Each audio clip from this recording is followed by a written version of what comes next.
விப்பு சவுக்கு எடுத்து அடிக்கணும், அப்பதான் புத்தி வரும் இவங்களுக்குலாம். ஏன்னா இவங்களை ரொம்ப இடம் கொடுத்தாச்சு. அவ கிரெக் சாப்பல் சொன்னாரு, இவங்கெல்லாம் சூப்பர் ஸ்டார் நினைப்பு இவங்களுக்கு. ஸோ அதே தான் இப்ப நடக்குது. அதை வந்து யாராவது வந்து இது மாதிரி சவுக்கடி கொடுக்கணும். இப்ப நமக்கு இருக்கிற ஒரே ரெண்டு கவலை சொல்லலாம். ஒண்ணு வந்து கோலி, ரெண்டாவது ரிஷப் பந்த். வந்து என்ன கேட்டாக்க ரிஷப் பந்த் மேல ஜூரல் விளையாடலாம். ஏன்னா it will be a lesson to other cricketers. டீமுக்காக விளையாடாம செல்ஃபிஷ் கேம் ஆடினாக்க இதான் கதி அப்படின்னு தெரியணும் எல்லாருக்கும். கம்பீர் வந்து பயங்கர ஆவேசமா பேசியிருக்காரு டீம் மீட்டிங்ல.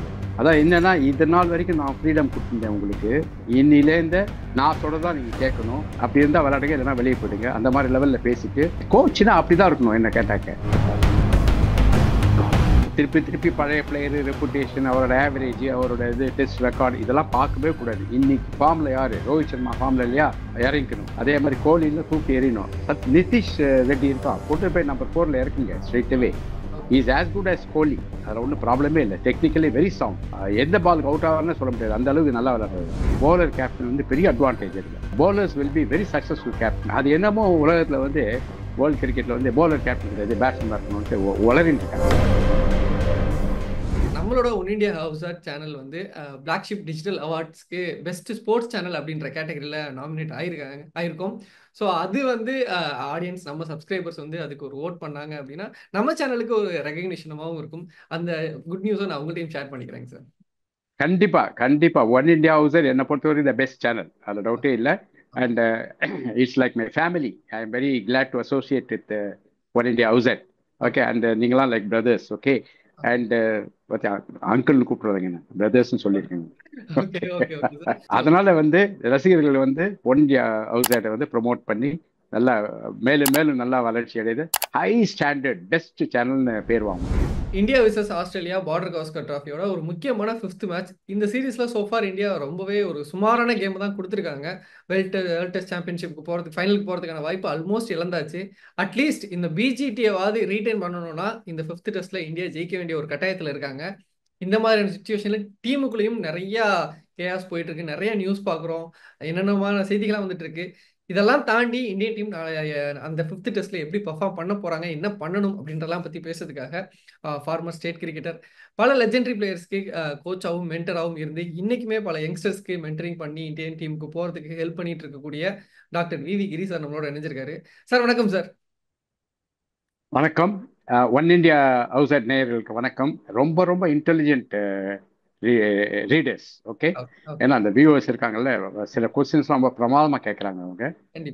Really I salute them. ரொம்ப நல்லா பண்ணிட்டு இருக்காங்க. Yes, one India is a very popular news channel, I mean sports channel. கண்டிப்பா சார், கண்டிப்பா சார். ஸோ நம்ம 5th டெஸ்ட்ல உள்ள இன்னைக்கு என்டர் ஆக போகிறோம். இந்தியன் டீம்ல ஃபர்ஸ்ட் பேச வேண்டிய விஷயங்களை தாண்டி முதல்ல இருக்கக்கூடிய நியூஸ் என்ன அப்படின்னா, ரோஹித் சர்மா இருப்பாரா மாட்டாரா நம்ம நிறைய பேசிட்டு இருந்தோம். இல்ல 5th டெஸ்ட் தான் கடைசி டெஸ்டா இருக்க போது, ஆல்மோஸ்ட் அதுல இருந்து ரிட்டையர் ஆகிருவாரு அப்படின்னு பேசிட்டு இருக்கப்போ, இப்போ ஆல்மோஸ்ட் வந்த எல்லா இடத்துல இருக்கக்கூடிய ரிப்போர்ட்ஸ் இன்னும் அபிஷியல் தான் வரல, அது நாளைக்கு 11 வரும்போது தான் தெரியும். ஆல்மோஸ்ட் எல்லா ரிப்போர்ட்ஸ்லயுமே அவர் வந்து அவரே ஸ்டெப் டவுன் பண்ணிக்கிட்டாரு, கேப்டன்ல இருந்து அவர் ஸ்டெப் டவுன் பண்ணிக்கிட்டாரு, பும்ரா வில் லீட் அப்படின்றத ஆல்மோஸ்ட் கன்ஃபார்ம் பண்ணிருக்காங்க. இந்த நியூஸ் எப்படி பாக்குறீங்க சார் நீ? இதுல வந்து ரோஹித் சர்மா வந்து கேப்டன்சில இருந்து டீம்லேருந்தே அவர் வந்து 11லேருந்தே இறங்குறாங்க, அதனால அந்த மாதிரி. ஸோ அது வந்து இட்ஸ் அ குட் கிரேட் ஜெஸ்டர்னு நான் சொல்லுவேன். ஏன்னா நார்மலாக கேப்டன் அப்படி பண்ண மாட்டாங்க. நான் தான் இந்த 5 டெஸ்ட்க்கு நான் தான் அப்படின்னு சொல்லிட்டு அப்படியே இருப்பாங்க. பட் இவர் வந்து தன்னோட ஃபார்மை ரியலைஸ் பண்ணிட்டு தனக்கு பேட்டிங் சுத்தமாக வரலன்ற மாதிரி ஒரு ஐடியாவுக்கு வந்துட்டு அண்ட் டீமை கெடுக்கக்கூடாது. ஏன்னா தான் இல்லாமல் ஃபர்ஸ்ட் டெஸ்ட் வந்து இந்தியா வின் பண்ணியிருக்காங்க, ரெண்டாவது யங்ஸ்டர்ஸ்லாம் வெயிட் பண்ணிட்டு இருக்காங்க, அந்த சமயத்தில் பண்ணக்கூடாதுன்னு சொல்லிட்டு அவர் ஸ்டெப் டவுன் பண்ணுறாரு. அது ரொம்ப நல்ல விஷயம். அது கேப்டனாக இருக்கிறதுனால ஒரு ஹிக்கப் இருக்கு. அதர்வைஸ் வந்து நார்மலாக அவர் இறங்கி இருப்பார், அது ஒன்றும் ப்ராப்ளமே இல்லை, ரெஸ்ட் எடுத்திருப்பார் ஒரு மாதிரி. whatever it is, it's for the good of the team. Okay, இதுல என்னன்னா சார், இதுல ஒரே ஒரு டவுட் என்னன்னா, இஃப் இன் கேஸ் அவரே ஸ்டெப் டவுன் பண்ணலனா, இன் கேஸ் அவர் டிராப் பண்ணிருந்தாங்கன்னா அது இன்னும் கொஞ்சம் ரொம்ப அவருக்கு இதா இருக்குமோ, அதனால அவரே ஸ்டெப் டவுன் பண்றாரு. எனக்கு அதுதான் நான் சொல்ல வரேன். கேப்டனா இருக்கும்போது அவரே ஸ்டெப் டவுன் பண்றது ரொம்ப ஐடியலா இருக்கு. அவர் டிராப் பண்ணா நல்லா இருக்காது. ரெண்டாவது வந்து கேப்டனை டிராப் பண்ணி இந்த மாதிரி நான் இந்தியாவில் இது வரைக்கும் நடந்த மாதிரி நான் கேள்விப்பட்டதில்லை. ஓகே, ஸோ அதனால வந்து அவரே ஸ்டெப் டவுன் பண்றாரு, தட்ஸ் வெரி குட். இப்போ இன்ஜுரியில கீழே ஐ மீன் விளையாடாம இருக்க மாதிரி ஒரு ஃபீலிங் வந்துடுது இல்லையா? So that way it is good. But அவர் வந்து ரியலாவே வருத்தப்படுறாரு சார். ரியலாகவே தன்னோட கேம் வந்து சரியா இல்லை. அண்டு அதனால வந்து அவர் பாடி லாங்குவேஜே சரியில்லை. ஒவ்வொரு தடவும் உள்ள வரும்போதே அவர் வந்து கான்ஃபிடென்ட்டாகவே இல்லை. அதாவது ஒரு காலத்தில் என்ன மாதிரி கான்ஃபிடென்ட் பேட்ஸ்மேன் தெரியுமா? நியூ பால் பவுலர்லாம் பயப்படுவாங்க அவரை பார்த்துட்டு, அந்த மாதிரி பிளேயரு. பட் நல்லா கிளியராக தெரியுது அவருக்கு ஐசைட் ப்ராப்ளமோ இல்லைன்னா ரிஃப்ளெக்ஸ் ப்ராப்ளமோ என்னன்னு தெரியல. மென்டலி இஸ் நாட் தேர் இந்த கேம். ஓகே ஸோ அவர் வந்து அவரே வந்து ஒரு மாதிரி விளைவிக்கிறேன்னு சொல்ற மாதிரி கேள்விப்பட்டேன் நான். Okay sir. Okay, and that is very good. And Bumrah வேற வெரி சக்ஸஸ்ஃபுல் கேப்டன். ஆனால் நடுவில் வந்து ஒரு நியூஸ்லாம் வருது, Virat Kohli is interested in captaining the சைடுன்னு. ஓகே ஓகே அது நீங்கள் பார்த்துருப்பீங்கன்னு நினைக்கிறேன். அந்த மாதிரி நியூஸ் வருது. ஓகே அதோட ஒரு அநியாயம் இருக்க முடியாது. அந்த கண்டிப்பா. ஆள் ஆர்சிபிலாம் வந்து 17 வருஷம் கேப்டன் பண்ணி ஒன்றும் பண்ணாமல் ஓகே டெஃபினட்டாக வந்து is no good. Okay, Bumrah தான் கேப்டன் பண்ணணும். Okay sir. இப்போ ரோஹித் சர்மா கேப்டனாகவும் பிளேயராகவும் ஸ்டெப் டவுன் ஆகுறதுனால 3-4 விஷயங்கள் அதில் பேச வேண்டியதாக இருக்குது. First Bumrah captaincy. ஸோ ஏற்கனவே ஒரு பார்த்துருக்கோம், ஒரு சக்ஸஸ்ஃபுல் மேட்ச் கொடுத்துருக்காரு பெர்த்தில். ஒரு 4 மேட்ச் அதுக்கப்புறம் டெஸ்ட் ஆடிட்டாங்க. மொத்தமாக 4 டெஸ்ட் ஆடிட்டாங்க. ஒரு எப்படி இருக்கும் சார் இந்த 5th டெஸ்ட்? அவருக்கு நிறைய சார் கற்றுட்டு நான் வந்து I am different from others. Okay, okay மற்றவங்க மாதிரி நான் பேச மாட்டேன். ஏன்னா நான் ஃப்ரம் த பிகினிங் நான் வந்து போலர் தான் கேப்டனாக இருக்கணும்னு சொல்லிட்டு இருக்கேன் நான். ஓகே ஓகே நீங்க பார்த்துருப்பேங்க அது. ஏன்னா வந்து போலருக்கு தான் அந்த பிளாட்டிங் அண்ட் பிளானிங் நல்லா தெரியும், ஒரு பேட்ஸ்மேன் எப்படி அவுட் ஆகுதுன்னு சொல்லிட்டு. பேட்ஸ்மேன் வந்து ஒரு மாதிரி எங்கோ நின்றுட்டு இருப்பாரு, மிட் ஆஃப்ல இல்லை மிட் ஆஃப்ல நின்றுட்டு இருப்பாரு. அவர் வந்து மற்ற அவங்க சொல்றதை கேட்டு தான் பண்ணுவார். நீங்க டிஆர்எஸ்ல கூட பார்த்துக்கலாம், அவருக்கு என்ன நடக்குதுன்னு தெரியாது. இங்கே வந்து எல்லாரும் வந்து அவரை வந்து கை காமினா கை காமிப்பார் இப்படி. இப்போ நான் என்ன சொல்றேன்னா, போலர் கேப்டன் வந்து பெரிய அட்வான்டேஜ் இல்லை. ஓகே அவங்க வந்து என்ன பண்ணுவாங்க, ஒரு ஓவரில் கண்டுபிடிச்சிருவாங்க என்ன பேட்ஸ்மேனுக்கு என்ன ஃபால்ட் இருக்கு அப்படின்னு சொல்லிட்டு. தென் தன்னால் போட முடியுமா இல்லை ஸ்பின்னர்ஸ் வரணுமா அதெல்லாம் டிசைட் பண்ணிட்டு அந்த மாதிரி பண்ணுவாங்க. Okay bowlers will be very successful captain. அது என்னமோ உலகத்தில் வந்து வேர்ல்டு கிரிக்கெட்டில் வந்து போலர் கேப்டன் கிடையாது, பேட்ஸ்மேன் இருக்கணும்ட்டு உளறிட்டு இருக்காங்க. ஓகே ஓகே ஓகே ஸோ இப்போ பும்ரா வருதுன்றது வரப்போறன்றது which is a good sign for India. அவர் எப்படி இந்த கேப்டன்சியை கொண்டு போகணும்னு நினைக்கிறீங்க சார்? ஏன்னா ஒரு 3 டெஸ்ட் மேட்ச் இந்தியா எனக்கு பெர்ஃபார்ம் பண்ணல. ஒரு இல்லை, is a very intelligent cricketer, okay very very intelligent bowler also. And எனக்கு ஒரே பயம் அந்த ஃபிட்னஸ் தான். அவர் வந்து இன்ஜரி ஏதாவது வந்துருச்சுன்னா தான் ரொம்ப ப்ராப்ளம் ஆகிடும். ஓகே ஓகே, அதர்வைஸ் வந்து he will do a very good captaincy, அதில் டவுட்டே இல்லை. ஓகே ரெண்டாவது வந்து அவர் பேர்னாக்க எக்ஸ்ட்ரா ஒரு ஓவர் போட்டு 2 ஓவர் போட்டு இது பண்ணிடுவார். ஐ மீன் சைடை மின்னு கொண்டு வந்துடுவார் அவர். அந்த மாதிரி கேப்பபிலிட்டி இருக்கு அவருக்கு. ஓகே அதனால அது ஒரு பெட்டர் அது. ஏன்னா இப்போ பேட்ஸ்மேன் கேப்டனாக தான் அது தெரியாது. ஓகே இவருக்கு 300 ஓவர் கொடுக்கலாமா வேணாமான்னு தெரியாது. அந்த சமயத்தில் போலருக்கு தான் தெரியும் அது. தனக்கு ஓகே பேட்ஸ்மேனை செட்டப் பண்ணிட்டோம், அடுத்த ஓவர் எடுத்துடலாம்னு நினச்சிட்டு இருப்பாங்க. அதுக்குள்ளே கேப்டன் வந்து அடுத்த ஓவர் ட்ராப் பண்ணிடுவாங்க, ஓகே கட் பண்ணிடுவாங்க ஓவர். ஓகே அது ஒரு ப்ராப்ளம். So okay sir. இந்த சீரீஸ்ல வந்து இந்தியா யூஸ்வலாகவே பார்டர் காஸ்கர் ட்ராஃபியா ரீசன்ட் பாஸ்ட்ல நல்லா பண்ணிட்டு இருக்கக்கூடிய சைட். ஆனா இந்த சீரீஸ்ல பெரிய லெவல்ல பண்ணல. ஒரு 2-1ன்ற மாதிரியான டவுன் சைட்ல இருக்கும். என்ன பிரச்சனை சார் இருந்து இது வந்து என்ன தப்பு பண்ணாங்க? இது சார் எது சரி பண்ணணும்னு நினைக்கிறீங்க சார்? கரெக்டாக கேட்டேங்க இந்த கொஸ்டின். இது வந்து என்ன கேட்டால் ரொம்ப ஒன்றும் பெரிய ஃபெயிலியர்னு சொல்ல முடியாது. எப்படின்னாக்கா மெயினாக Rohit Sharma and Kohli failure, அது ஒத்துக்க வேண்டியதான். ஓகே அதுதான் வந்து டீம், அதுவும் நம்பர் 4 நம்பர் 6 அந்த மாதிரி பொசிஷனில் இவங்க வந்து ஃபெயில் ஆகுது, அப்படியே டீமை வந்து இறக்கிடுது கீழே. ஓகே பட் அதர்வைஸ் ஃபெயிலியர்னு பாயிண்ட் அவுட் பண்ணால் ஒரே ஒரு ஃபெயிலியர் தான் சொல்ல முடியும் என்ன போட்டாக்க. தட் இஸ் ரிஷப் பந்தோட இன்னிங்ஸ் லாஸ்ட் மேட்ச். ஓகே 2 இன்னிங்ஸும் அவர் வந்து விக்கெட்டை வீசி எரிஞ்சிட்டு வந்துட்டார். ஓகே, அதுதான் வந்து லாஸ்ட் மேட்ச் டெஸ்ட் தோத்ததுக்கு main reason. Especially second innings ரொம்ப ரொம்ப அநியாயம். ஃபர்ஸ்ட் இன்னிங்ஸாவது அவர் வந்து அதுக்கப்புறம் ஒரு 3 நாள் இருக்கு மேனேஜ் பண்ணலாம், மற்ற பேட்ஸ்மேன் இருக்கான்லாம் சொல்லலாம். செகண்ட் இன்னிங்ஸ் வந்து ஒரு செஷன் இருக்கு, 7 விக்கெட் கையில் இருக்கு, இவர் விக்கெட்டை வீசி எரிஞ்சிட்டு வருது. கடுமையான குற்றம் அது. Okay okay okay sir. So அந்த மாதிரியான பிளண்டர்ஸ் எதையும் பண்ணாம ஸ்டிக் டு த பேசிக்ஸ் இருந்துட்டாலே இந்த மாதிரி ஜெயிச்சிடலாம் அப்படின்னு நினைக்கிறீங்களா சார்? ஆமா, அது ஏன்னா அந்த முடிஞ்சப்புறம் நான் எனக்கு கிடைச்ச ரிப்போர்ட் படி கம்பீர் வந்து பயங்கர ஆவேசமா பேசியிருக்காரு டீம் மீட்டிங்ல. ஓகே அதான் என்னன்னா, இது நாள் வரைக்கும் நான் ஃப்ரீடம் கொடுத்துருந்தேன் உங்களுக்கு, நீங்க சொல்றபடிலாம் நான் கேட்டிருந்தேன். இன்னிலேருந்து நான் சொல்றதான் நீங்க கேட்கணும். அப்படி இருந்தா விளையாடுங்க, இல்லைன்னா வெளியே போயிடுங்க, அந்த மாதிரி லெவல்ல பேசிட்டு நீங்க வேணா பாருங்க. பயங்கர ஸ்ட்ரிக்டா பேசியிருக்காரு எல்லாருக்கும், சீனியர் ஜூனியர் எல்லாருக்கும் பேசியிருக்காரு. அது நான் சொல்றதை மீறி எதுவும் பண்ணக்கூடாது, நீங்க உங்க இஷ்டத்துக்கு விளையாடக்கூடாது, நான் சொல்றேன் இப்படி விளையாடுனா இப்படிதான் விளையாடணும் அப்படின்னு சொல்லியிருக்காரு. அந்த ஃபுல் ரிப்போர்ட் எனக்கு வந்து நான் படிச்சு பார்த்தேன். அவங்க ஐ மீன் அந்த ஆஸ்திரேலியா டீம் ஏதோ லீக் ஆயிடுச்சுன்னு சொல்றாங்க, ஆமா எப்படி லீக் நிறைய இடத்துல ஆச்சுன்னு தெரியல. சொல்றாங்க. ஆமா ஆமா ஆமா, அது அந்த ரிப்போர்ட் நான் படிச்சேன். அதுல வந்து கிளியரா ரொம்ப ஸ்ட்ராங்கா பேசியிருக்காரு அவரு. அண்ட் கோச்னா அப்படிதான் இருக்கணும் என்ன கேட்டாக்க. ஓகே. இந்த வள வள குழந்தை ஃபார் எக்ஸாம்பிள் நம்ம வந்து world cup T20 world cup win பண்ணோம். ஆமா, ஆமா. அப்போ வந்து ராகுல் Dravid was coach. Coach. Yeah. அதை வந்து because we won the world cup நிறைய மிஸ்டேக்ஸ் வந்து கவர் அப் ஆயிடுச்சு. Okay, okay. Okay, first mistake என்ன, நீங்க வேணா பாத்துக்கங்க, நல்லா இமேஜின் பண்ணி பாத்துக்கோங்க அந்த சீரீஸை. 10 மேட்ச்ல 10 மேட்சும் வந்து 8 பேர் தான் ஒழுங்கா விளையாடுறாங்க. நம்ம நிறைய மீதி சொல்லி. 3 பேர் வந்து பேர்டன். ஆமா, நான் திருப்பி திருப்பி சொல்லுவேன். ஏன்னா பிகாஸ் நம்ம வின் பண்ணதுனால இந்த மிஸ்டேக் வெளியே தெரியல, இல்லைன்னா ராகுல் டிராவிட் தூக்கி அடிச்சிருப்பாங்க. ஆமா. ஓகே, அண்ட் அஃப்கோர்ஸ் கிரிட்டிசைஸ் பண்ணிருப்பாங்க பயங்கரமா. ஓகே, கோலி, ஜடேஜா அண்ட் சிவம் துபே 3 பேர் பெர்ஃபார்ம் பண்ணவே இல்லை. கோலி லாஸ்ட் மேட்ச் ஒன்று தான் பெர்ஃபார்ம் பண்ணார். Okay, okay. ஸோ அதனால அது வந்து பெரிய ஸ்பாட்லெஸ் பர்ஃபார்மன்ஸ்னு சொல்ல முடியாது. Okay, coach. ஸோ வின் பண்ணதுனால தப்பிச்சாங்க. அதே மாதிரி இந்த தடவை இவங்க வின் பண்ணியிருந்தாக்க இந்த பந்த் விக்கெட்டை த்ரோ பண்ணதெல்லாம் கூட கவர் அப் ஆயிருக்கும் அப்படியே. Okay, okay, okay sir. So அதுதான் நான் சொல்ல வரேன். இந்த விஷயத்துல நான் கௌதம் கம்பீரை பத்தியும் கொஞ்சம் பேச வேண்டியிருக்கு. ஏன்னா நிறைய ஒரு பெரிய எக்ஸ்பெக்டேஷன்ஸோட உள்ள வந்தாரு. அவருக்கு கேட்டதெல்லாம் கொஞ்சம் பண்ணி கொடுத்தாங்க. சப்போர்ட்டிங் ஸ்டாஃபா இருக்கட்டும், பேட்டிங் கோச் இவர் வேணும், அப்படி எல்லாமே பண்ணி கொடுத்தாங்க. பட் அவர் வந்ததுக்கு அப்புறமான ரிசல்ட்ஸ்ன்றது இந்தியாவுக்கு அந்த அளவுக்கு ஃபேவரா இல்ல. இப்ப அவர் மேலேயும் ரொம்ப ப்ரெஷர் ஆகி அவரையும் நெருக்க ஆரம்பிச்சிருப்பாங்கன்னு நினைக்கிறீங்களா சார்? அவருக்கான விஷயங்களும் அவரை நெருக்க ஆரம்பிச்சதுனால தான் அவர் இந்த மாதிரி டீம் மீட்டிங்ல பேசியிருக்காரு. Okay, okay, okay. அவருக்கு ஒரு ப்ரெஷர் கொடுத்துருக்காங்க. கொஸ்டின் பண்றாங்க, கௌதம் வாட் இஸ் ஹேப்பனிங் அப்படின்னு கேட்டிருப்பாங்க. உடனே அவர் வந்து மேட்ச் முடிஞ்ச உடனே வந்து பிளாஸ்ட் பண்ணிருக்காரு பிளேயர்ஸ். அவர் சொன்னது கரெக்ட் தானே, இத்தனை நாள் நான் ஃப்ரீடம் கொடுத்துட்டேன், உங்க இஷ்டத்துக்கு விளையாட சொன்னேன். அதுவும் கரெக்ட். நம்ம பார்த்தோம், ஒவ்வொரு பிளேயரும் இஷ்டத்துக்கு என்னமோ அவங்கவுங்க செல்ஃப் கேம் ஆடினாங்க, எவனும் டீமுக்காக ஆடல. அந்த மாதிரி இருந்தது. இனிமே நான் வச்சதுதான் சட்டம் அப்படின்றது, அது கரெக்ட் தானே. அது ஓகே. இதுதான் நான் என்ன சொல்றேன், கிரெக் சாப்பல் இதுதான் சொன்னாரு. என்ன அந்த மாதிரி ஒரு ஸ்ட்ரிக்டா இருக்கிற கோச் எல்லாம் அப்படிதான் சொல்லுவாங்க. ஓகே. கோச் சொல்றபடி கேட்டாதான் கோச்சுக்கு மேல பழி போட முடியும். இல்லைனாக்கா கோச் வந்து ஐம் ஹெல்ப்லெஸ். பாதி கோச்சஸ் இந்தியாவுக்கு விளையாடுறவங்க எல்லாரும் இருந்தமே எப்படின்னாக்கா பர்ஸ் செல்போன் வாங்கி வச்சுட்டு ஹலோ வெல்டன் பாய்ஸ் அப்படி கை தட்டி இருப்பாங்க. ஒண்ணுமே சொல்லி கொடுக்க மாட்டாங்க. ஆனா அவங்க புட்ட நல்ல பேர் வந்துடும், பிகாஸ் இவங்க பர்ஃபார்மன்ஸ் நல்லா இருக்கிறதுனால. அப்படிதான் ஜான் ரைட்லாம் அப்படிதான் பண்ணாங்க. கேரி கிறிஸ்டின், ஜான் ரைட் இவங்கலாம் ஒண்ணுமே சொல்ல மாட்டாங்க, எதுவுமே கத்துக் கொடுக்க மாட்டாங்க. Okay, okay, okay sir. So இப்போ that is no good. Okay sir. இப்போ இந்த கேப்டன்சி மாறி பிளேயர் மாறுறதுனால நிறைய விஷயங்களும் மாறுது. இப்போ KL ராகுல் வந்து திருப்பியும் ஓபன் பண்ண வர்றாரு.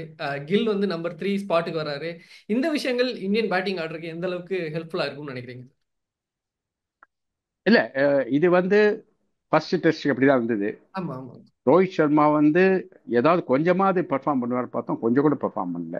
ஓகே, ஓகே, இப்ப நமக்கு இருக்கிற ஒரே ரெண்டு கவலை சொல்லலாம். ஒண்ணு வந்து கோலி. ஓகே.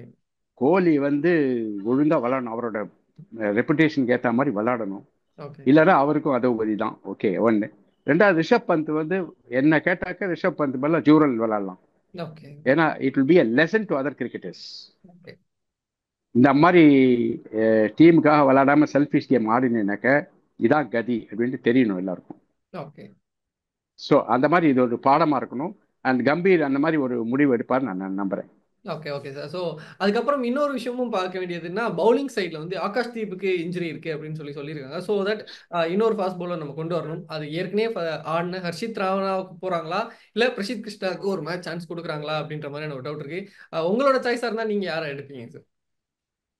இது வந்து ஆகாஷ் தீப் வந்து நான் முதல்ல சொல்லியிருக்கேன், அவருக்கு இந்த பிவட் இல்லைன்னு சொல்லியிருக்கேன் எவருக்கா. ஓகே. அதாவது பாடி வந்து இப்படி இப்படி போயிட்டு இப்படி வரமாட்டேங்குது. அதுக்கு காரணம் இப்பதான் தெரியுது, அவருக்கு வந்து ஸ்டிஃப் பேக் இருக்கு. ஓகே. அதனால அவரால் ரொம்ப பிவட் பண்ண முடியல. ஏன்னா யங்ஸ்டர் தான் நல்லா பிவட் பண்ணலாம், பண்ணி நல்ல பவுன்ஸ் எதிர்பார்க்கலாம். அது பண்ணாதனால அவருக்கு வந்து கொஞ்சம் ப்ராப்ளம் இருக்கு. But anyhow he maintained very good line and length. அதனால அவர் வந்து டிசிப்ளின்டு போலர்னு கை தட்டலாம் அவரை. ஓகே. பட் அவருக்கு பதிலாக நான் வந்து I would prefer Prasidh Krishna for one reason. Prasidh Krishna is a tall and action வந்து இப்படி high arm action, something similar to Javagal Srinath. Okay, and அதனால என்ன ஆகும், எக்ஸ்ட்ரா பவுன்ஸ் வரும். ஓகே. அந்த ஹைட்டு பிளஸ் கை வேற மேலே வந்து எக்ஸ்ட்ரா பவுன்ஸ் வரும். ஆனால் அவர் வந்து என்ன லைன் அண்ட் லெங்க் நல்லா இதுவாக போடணும். இந்த சிராஜ் மாதிரிலாம் டவுன் த லெக் போட்டுருக்கூடாது. அதுதான் ஒரு பெரிய ப்ராப்ளம். அவர் வந்து அவுட் சைட் ஆஃப் ஸ்டம்ப் அந்த லைனில் போட்டிருந்தாக்க டெஃபினட்டாக வந்து அவர் பெட்டர் பர்ஃபார்மன்ஸ் இருக்கும் அவருக்கு. ஹர்ஷித் ராணா நம்ம பார்த்துட்டோம், அவர் வந்து மோர் ஒயிட் பால் போலர் மாதிரி எனக்கு தோன்றுறது. Okay, okay. அதனால அவர் வந்து அவருக்கு சான்ஸ் கொடுக்காம பிரசித் கிருஷ்ணா கொடுத்தா நல்லது. But I miss Arshdeep Singh. நான் முதல்ல இருந்தே சொல்லிட்டு இருக்கேன், ஓகே ஆர்ஷ்தீப் சிங் போட்டி டூர் போயிருக்கணும் அவரு. அவர் டெஃபினட்டா தேர்ட் சீமர் அவர் தான் வந்திருக்கணும். ஓகே ஓகே அது சார். ரொம்ப அநியாயம். அது இல்லாமல் நம்ம தவிக்கிறோம். ஏன்னா அவர் வந்து variety left arm bowler okay and also beautiful very intelligent bowler. Okay. So அந்த அவர் இடத்துல மிஸ் யார் எப்போ விளையாட போறாங்க அப்படின்றத பார்க்கலாம். இன்னொரு விஷயமும் இந்த டெஸ்ட்லயுமே அந்த 2 ஸ்பின்னர் போறாங்களா, Jadeja, Washington Sundar. Washington Washington. இருக்கிறது வந்து இந்தியன் டீமோட பேட்டிங்க்கு ரொம்பவே பெரிய லெவல் ஹெல்ப் பண்ணுச்சு. பட் ஆனா பவுலிங்ல அவர் எந்த லெவலுக்கு சான்ஸ் கொடுத்தாங்களா இல்ல அவருக்கான இடம் எடுபடலையான்னு தெரியல. இந்த டெஸ்ட்ல எப்படி போவாங்கன்னு நினைக்கிறீங்க சார்? ஆக்சுவலா சிட்னி வந்து is good for spinners. Okay. Unfortunately we don't have Ashwin. Okay, Yeah. அது ரொம்ப நான் வந்து வருத்தத்தோட சொல்றேன். அஸ்வின் இருந்தானாக்கா நல்லா வந்திருக்கும். Okay. பட் வாஷிங்டன் சுந்தர் அந்த அளவுக்கு ஒரு வந்து போலிங் போடுற விக்கெட்டை யூஸ் பண்ணுவாரான்னு தெரியல. Okay. ஓகே, ஏன்னா ரொம்ப ஃபிளாட் போலர் அவரு. அது அவரோட ஸ்பின் வந்து ரொம்ப கம்மி. Okay, Okay. அதனால பட் அவர் பேட்டிங் வந்து எவ்ரி மேட்ச் அவர் நல்லா விளையாடுறாரு. Okay. Only request is why not you send him number 5 or number 6, ஏன் 8, 9 அனுப்பிச்சிட்டு இருக்கீங்க. ஓகே, அதனால வந்து அவர் முன்னாடி அனுப்பிச்சு அவர் வந்து ஸ்டெபிலைஸ் பண்ணணும். இன்ஃபேக்ட் அவர் வந்து is a very good opening bat also. ஆமா ஆமா சார். வாஷிங்டன் சுந்தர் அவர் மனசு வச்சாக்க ஓப்பனிங்காக அனுப்பலாம். அந்த மாதிரி what okay ever it is Washington Sundar விளையாடணும். ஓகே. ஏன்னா வேற யாரும் இல்லை. Jadeja, but Jadeja has to bowl well. அவரோட பேர் ரிப்பேர் ஆயிடுச்சு ரொம்ப. கண்டிப்பா கண்டிப்பா சார். ஸோ இதுல கடைசியா நம்ம ஏற்கனவே பேசியிருந்தாலும் இன்னொரு முக்கியமான விஷயம், விராட் நீங்க ஏதோ கோலி. சொன்னீங்க கடைசியான்னு சொன்னீங்க. யாருக்கு சொன்னீங்க நீங்க? அதான் சார், நான் விராட் கோலி பத்தி ஒரு தனி few words. ஏன்னா ஜடேஜா சேர்த்துக்கோங்க. ஜடேஜா, விராட் கோலி, ரோஹித் சர்மா அப்படியே சேர்த்துக்கோங்க நிறைய. ஓகே. நம்ம நிறைய ஆமா, இதெல்லாம் இல்ல சார், நீங்க சும்மா ரொம்ப ஈஸியா. இந்த சீரிஸ் ஆரம்பிக்கும் போதே விராட் கோலி வந்து இதுக்கு மேல மோசமா விளையாட முடியாது, சோ அவர் என்ன பண்ணாலும் கொஞ்சம் ஓரளவுக்கு பெட்டரா தான் நமக்கு தெரியும் அப்படின்னு நீங்க சொல்லியிருந்தீங்க. ஒரு செஞ்சுரி அது வந்துச்சு. ஒரு செஞ்சுரி அடிச்சிட்டார் சார். ஆமா ஆமா, அதான் ஒரு செஞ்சுரி அடிச்சார், அதோட அவர் job over. Okay. But still இருந்தாலும் நம்ம இந்தியன் டீம் ஜெயிக்கணும் அப்படின்னா போதவே போதாது. ஒரு பிளேயர் வந்து ஒரு நம்பர் 4ல ஸ்டெப் அப் பண்ணணும். அத இந்த மேட்ச்லயாவது பண்ணுவார். கண்டிப்பா சார், கண்டிப்பா. இல்ல இதெல்லாம் வேணும்னா கண்ணை மூண்டு தூக்கி எறியணும். அதெல்லாம் இந்த அந்த திருப்பி திருப்பி பழைய பிளேயர் ரெப்புடேஷன், அவரோட ஆவரேஜ், அவரோட இது டெஸ்ட் ரெக்கார்டு, இதெல்லாம் பார்க்கவே கூடாது. இன்னைக்கு ஃபார்ம்ல யாரு? ரோஹித் சர்மா ஃபார்ம்ல இல்லையா? இறங்கிக்கணும். அதே மாதிரி கோலில தூக்கி எறியணும். நிதிஷ் ரெட்டி இருக்கான், கொண்டு போய் நம்பர் 4ல இறக்குங்க straight away. Is as good as Kohli. அதில் ஒன்றும் ப்ராப்ளமே இல்லை. Technically very sound. Okay okay. அவர் வந்து இன்ஃபேக்ட் நான் இந்த சீரீஸ்ல அவர் வந்து எந்த பாலுக்கு அவுட் ஆவார்னு சொல்ல முடியாது, அந்த அளவுக்கு நல்லா விளையாடுறாரு. Okay okay. சோ விராட் கோலிட்ட நம்ம நிறைய மற்றவெல்லாம் சொல் அந்த அவுட் சைட் ஆஃப் ஸ்டம்ப் விஷயங்களை தொடர்ச்சியா பேசிட்டோம். அதை கண்ட்ரோல் பண்ணிட்டா போதும்னு நினைக்கிறீங்களா இல்ல நம்ம சார் நம்ம ஒன்றும் இல்லை, பிறந்த குழந்தையே பேசுது. ஓகே, அவுட் சைட் ஆஃப் போட்டோம் இன்னும் வீரத்து கொஞ்சமா விளையாடுறேன்னு கேட்குது. Okay okay sir. அதனால அவ்வளோ அது வந்து என்ன கூட இருக்கிற ஸ்டீவ் ஸ்மித் எதிர் சைடில் எவ்வளோ அழகா இம்ப்ரவைஸ் பண்ணி செஞ்சுரி ஆஃப்டர் செஞ்சுரி அடிச்சுட்டு இருக்காரு. ஓகே, இவர் என்னன்னா விடாப்பிடியா தான் இந்த கேமை மாத்திக்க மாட்டேன், இதே தான் விளையாடுவேன்னு சொன்னாங்க அர்த்தம். Okay sir. So Virat Kohli அததான் கம்பீர், ஓகே சாரி சார், அதுதான் கம்பீர் வந்து சொல்றாரு. இத்தனை நாள் நான் உங்களுக்கு ஃப்ரீடம் கொடுத்துட்டேன் உங்க இஷ்டத்துக்கு விளையாடுறதுக்கு, இனிமே இந்த மேட்சுக்கு அப்புறம் நான் ஃப்ரீடம் கிடையாது, நான் சொல்றபடி தான் நீங்க விளையாடணும். அது அந்த வேர்டு வந்திருக்கு, நீங்க பாருங்க. இதுல ஸ்டேட்மெண்ட் வந்திருக்கு பாருங்க. உங்க கேம் நான் சொல்றபடி தான் நீங்க கேட்கணும் அப்படின்னு சொல்லிட்டாரு சார் கிட்டத்தட்ட. டாடா பை பை சொல்லிட்டாரு. கரெக்ட். ஓகே, நான் சொல்றபடி தான் விளையாடி ஆகணும் அப்படி அந்த வேர்டு சொல்லிருக்காரு. ஆமா ஆமாங்க சார். சோ ஒரு ரொம்ப இம்பார்ட்டன்ட் விஷயத்தை எடுத்து கௌதம் கம்பீர் உள்ள கொண்டு வந்திருக்காரு. இன்னும் கொஞ்சம் முன்னாடியே கொண்டு வந்திருக்கலாம் அப்படின்றதான் எல்லாரோட தாட்டமும் இருந்துச்சு. சரி, ஃபைனலி இந்த இடத்துல கொண்டு வந்து இந்த டீம் எப்படி ரெஸ்பாண்ட் பண்ண போறாங்க, நாளைக்கு ரிசல்ட் எப்படி வரப்போகுது அப்படின்றதெல்லாம் தொடர்ந்து பேசலாம் sir. Thank you sir, thank you so much sir. Sir இந்த டெஸ்ட், சாரி சார், இந்த முடிக்கிறதுக்கு முன்னாடி சொல்லிடுறேன், இந்த சீரீஸ் வந்து not a very bad performance. For example, first test அனாவசியம் வின் பண்ணாங்க, அந்த மாதிரி ஒரு விக்டரி பார்க்கவே முடியாது. செகண்ட் டெஸ்ட் பிங்க் பால் நமக்கு எப்பவுமே டேஞ்சர், நமக்கு ப்ராக்டிஸும் கிடையாது, ஒன்றும் கிடையாது. ஸோ அதனால தேர்ட் டெஸ்ட் ட்ராப் பண்ணிட்டாங்க ரொம்ப கம்ஃபர்டபுளா. ஃபோர்த் ட்ராப் பண்ண வேண்டிய, கட்டாயமா ட்ராப் பண்ண வேண்டியது சார். ட்ராப் பண்ணாக்கா இப்போ 1 நாள் இருந்திருக்கும், நம்ம ஃபிஃப்த் டெஸ்ட் தைரியமா போயிருக்கலாம். ஓகே, அந்த ஃபோர்த் டெஸ்ட் அந்த ஒன் மேன் பந்த் பண்ண மிஸ்டேக்னால அந்த டிஃபீட்டுக்கு கேட்வே ஓப்பன் பண்ணி விட்டா மாதிரி ஆயிடுச்சு. கண்டிப்பா கண்டிப்பா சார். அந்த ஷாட் வந்து வெரி பேட் ஷாட், அதில் மன்னிப்பே கிடையாது. அது கம்பீர் வந்து கூட்டு கண்ணாப்பெல்லாம் திட்டிருப்பாரு, அதெல்லாம் வெளியே வரல. அது அவர் திட்டினது ரொம்ப கரெக்ட் தான். அண்ட் பந்துக்கு வந்து ரொம்ப அலூஃபா இருக்காரு அவரு. அதாவது என்னன்னாக்கா நார்மல் இதுலயே இதெல்லாம் கேட்டு ஒரு ஒரு சூடு மாதிரி இருந்துட்டுனாக்க ரொம்ப உயிர் கொடுத்து விளையாடுவார். அந்த மாதிரி பண்ணமா செகண்ட் இன்னிங்ஸ் அதே தான் பண்ணேன். ஃபர்ஸ்ட் இன்னிங்ஸ் வந்து கவாஸ்கர் ஸ்டூப்பிட் திட்டிருக்காரு. ஆமா. அதெல்லாம் அவருக்கு தெரியும். ஆமா. பட் இருந்தாலும் செகண்ட் இன்னிங்ஸ் அதே தானே பண்றாரு. கண்டிப்பா. அவரை இனிமே சப்போர்ட் பண்ணி யூஸ் இல்லை. Okay, okay sir. ஸோ இந்த மிஸ்டேக்ஸ் எல்லாத்தையும் எப்படி ரெக்டிஃபை பண்ண போறாங்க? ஃபிஃப்த் டெஸ்ட்ல என்ன மாதிரியான ரிசல்ட்டை இந்தியன் பிளேயர்ஸ் கொண்டு வர போறாங்க? அவங்கள சுத்தி இருக்கக்கூடிய அந்த ஒரு ஒரு கிட்டத்தட்ட ஒரு நெகட்டிவ் வைப்ரேஷன்ஸ் தான் எல்லா இடத்துலயுமே போயிட்டு இருக்கு. அது எல்லாத்தையும் இந்த வெற்றின்றது சரி பண்ணுமா அப்படின்றத பொறுத்திருந்து பார்க்கலாம் சார். Thank you sir. இல்ல தேங்க்யூ. இது வந்து நம்ம வின் பண்ணோம்னாக்க அந்த கிரெடிட் வந்து கம்பீருக்கு தான் போய் சேரும். Okay, okay. ஏன்னா இந்த மாதிரி விப்பு சவுக்கு எடுத்து அடிக்கணும், அப்பதான் புத்தி வரும் இவங்களுக்குலாம். ஏன்னா இவங்களை ரொம்ப இடம் கொடுத்தாச்சு. கிரெக் சாப்பல் சொன்னாரு, இவங்கெல்லாம் சூப்பர் ஸ்டார் நினைப்பு உங்களுக்கு. இந்தியன் டெஸ்ட் கிரிக்கெட்டரை பார்த்து சொன்னாங்க, ஓகே, இவங்கெல்லாம் சூப்பர் ஸ்டார் நினைப்பு, இவங்க தான் நினைச்சதான் பண்ணுவாங்க, மற்றவங்க சொன்னா கேட்க மாட்டாங்க அப்படின்னு சொன்னாரு. ஓகே. ஸோ அதே தான் இப்ப நடக்குது. அதை வந்து யாராவது வந்து இது மாதிரி சவுக்கடி கொடுக்கணும், அப்பதான் புத்தி வரும். Okay sir. ஸோ எப்படி இருக்குன்றத பார்க்கலாம் sir. Thank you sir. Thank you so much. ரொம்ப தேங்க்ஸ்.